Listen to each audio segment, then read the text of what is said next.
Good morning again.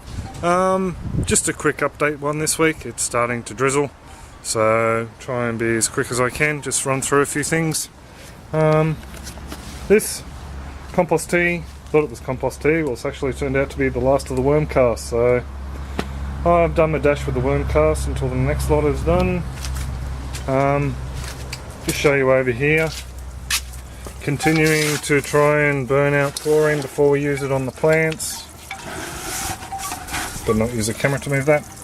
Just got an air stone in there with some running air through it, trying to burn out the chlorine so it doesn't kill all the beneficial bacteria in our composts and worm casts.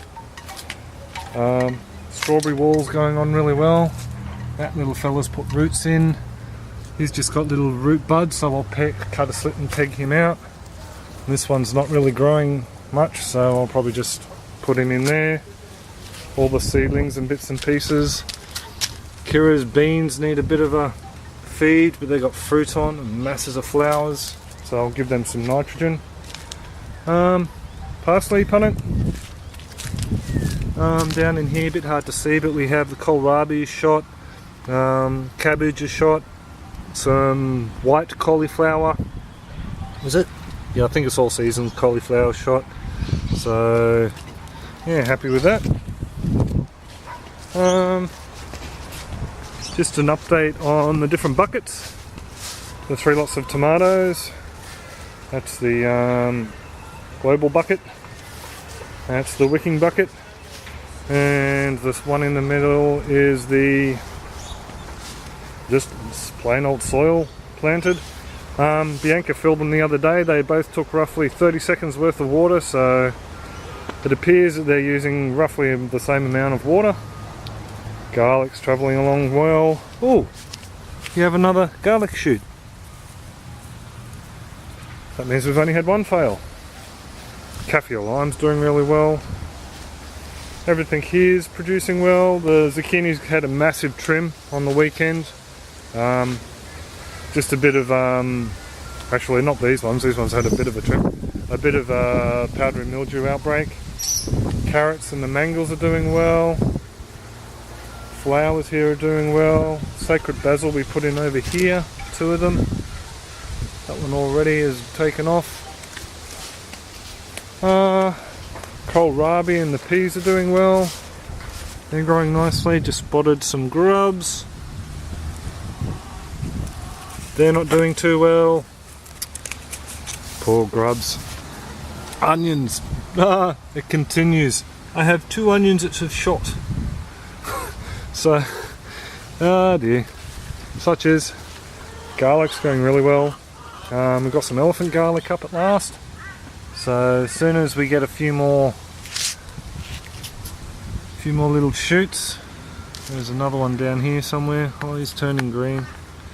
As soon as we get a few more shoots, I'll just whack on a whole heap of sugarcane mulch. We should take care of those guys. Snow peas. Snow peas. These guys are doing well. Strawberries. Can't really complain at much, really. Eggplants. Some nice big green ties in there. These earlies are doing alright. Carrots are taking off. Something got a few of them. There was some in there, but they've disappeared.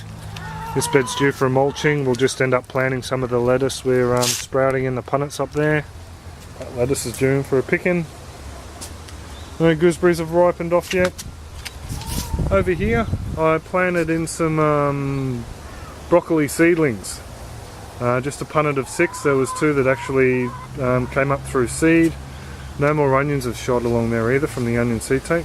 So they're just to replace these guys. We've started to harvest these guys. And I just taking the shade cover off was too much for them. The white butterflies have been in en masse laying eggs on everything because these plants are in distress, and of course the white butterflies know about it. Snow peas, starting to get a few off now after it's flowered, so pretty happy there. These cabbages, pulled a whole heap of white cabbage caterpillars off. What's that, babe? A little local resident.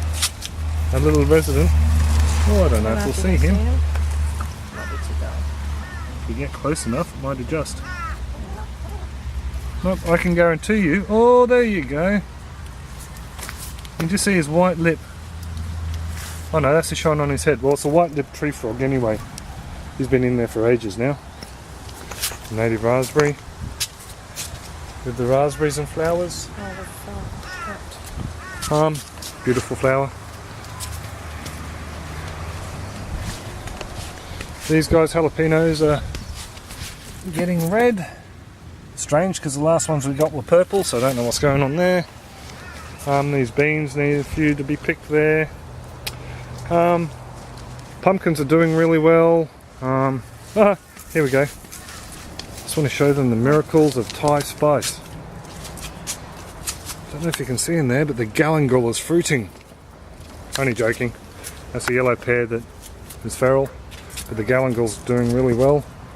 Gave some away on the weekend. We've got some new little shoots in there, so we'll end up with some more hands of galangal.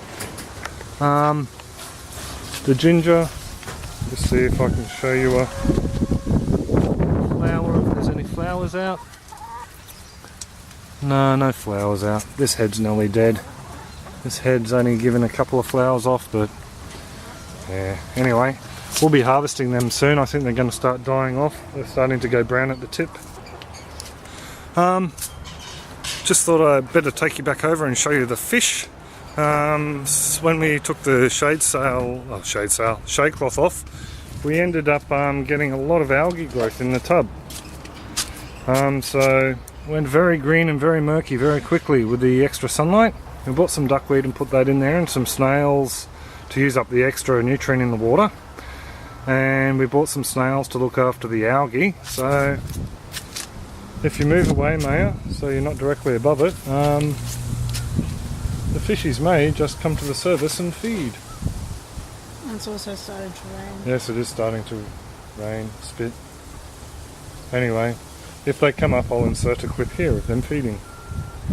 But the duckweed in there will also have another use. We've decided to expand our gardening methods.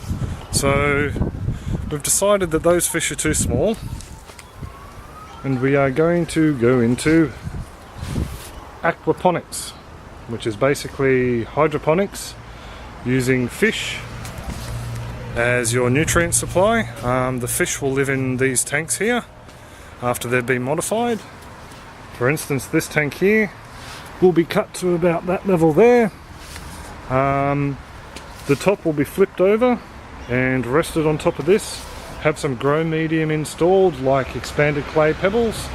The bottom will have a pump and a air stone attached.